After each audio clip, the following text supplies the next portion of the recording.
Cette semaine, eh bien, on va parler de livres, mais d'une manière différente que je vous en parle habituellement, où je vous dis, ah, voulez-vous une petite lecture agréable, le fun, tout ça? Là, on va avoir une lecture très sérieuse et je dois vous dire que je ne savais pas que ça existait, un livre sur le sujet que l'on va aborder, celui du deuil de notre animal de compagnie. Et j'ai avec moi celle qui a écrit ce volume, Mme Lynne Pillon. Bonjour! Bonjour! Bienvenue chez nous! Bien, merci beaucoup! Mais quelle idée vous avez eue là! Ah, je ne sais pas quelle bulle qui m'a passé par la tête. Et toute une! Toute une, oui, oui. C'est incroyable.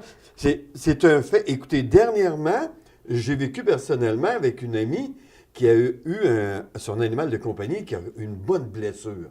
Et elle a eu de la difficulté à s'en remettre les premiers jours. Elle avait beaucoup de peine. Et là, quand j'ai entendu parler de ce livre-là, j'ai dit, mon Dieu, quand ça va arriver, elle, là, peut-être avec un volume comme ça va l'aider à passer au travers. Ça s'appelle « Apprivoiser le deuil animalier ». C'est ça. Allez, on va vous montrer ça. Regardez ça. Il est beau, hein? C'est mon bébé.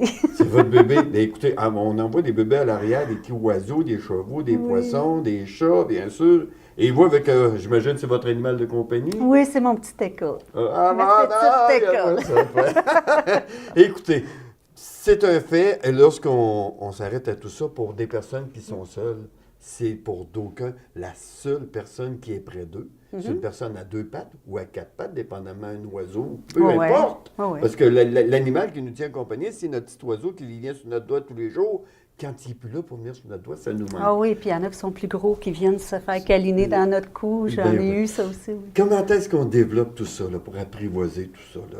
C'est ce que c'est la manière que l'on juge que l'animal nous est, en réalité? C'est ce que tu juges sur un animal de compagnie dans la maison ou ça devient un ami trop fidèle? Ou... C'est que l'animal de compagnie devient, c'est ça, ça peut être notre bébé, ça peut être notre meilleur ami, ça peut être le dernier lien qu'on a avec une personne décédée, que ce soit un enfant, que ce soit un conjoint. Est-ce qu'il arrive des fois que des gens, justement, ayant vécu un deuil, vont chercher un animal pour prendre la place de l'autre personne? Et c'est pas un petit peu un problème, ça, quand les gens font ça? Ça devient peut-être un problème s'il y a de l'anthropomorphisme. Là. Si on pense que l'animal pense comme nous, qu'il y a de la peine comme nous, puis qu'on lui met nos propres émotions. Mais sans ça, si ça fait du bien d'aller chercher un animal, il faut savoir pourquoi on va chercher un animal de compagnie aussi. Oui, au départ. C'est quoi la raison? Est-ce que c'est pour aider un enfant à socialiser ou même pour nous aller se promener, prendre des marches? Il y a bien des raisons pour avoir un animal de compagnie. Et il y a bien des raisons qui font que le deuil, quand cet animal-là décède, va être plus difficile ou moins difficile pour la personne.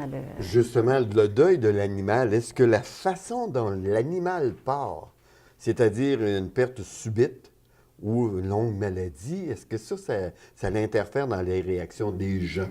Bien, c'est sûr que c'est un peu comme le deuil humain.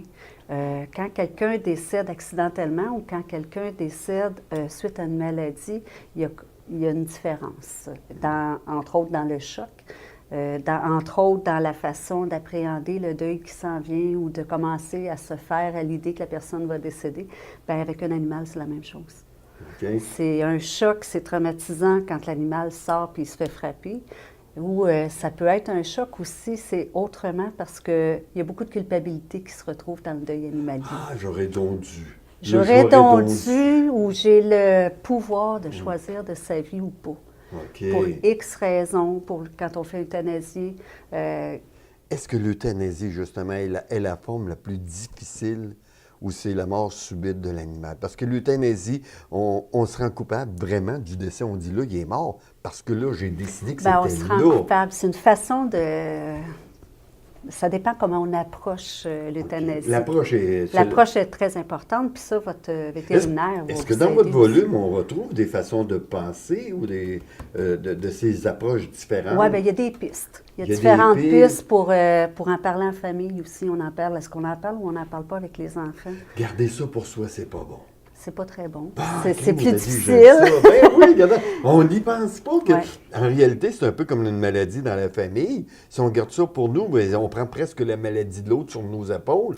Alors que pour l'animal, ben, c'est sûr qu'il va avoir des maladies. À un moment donné, il peut tomber aveugle, il peut tomber sourd, il avoir de la misère avec ses hanches, le diabète, tout ça. Alors, pour les adultes, face à cet animal-là, c'est la réaction qui doit être, comme on dit, un peu devinée ou travaillée avant.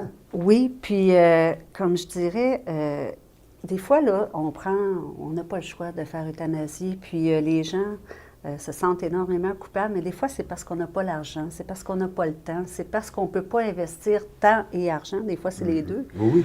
Des Faire fois, opérer, un coût de 3 000 on n'a pas les moyens, C'est donc il ça. faut aller vers l'euthanasie. Et là, on Ouais. se rend coupable de ne pas avoir d'argent.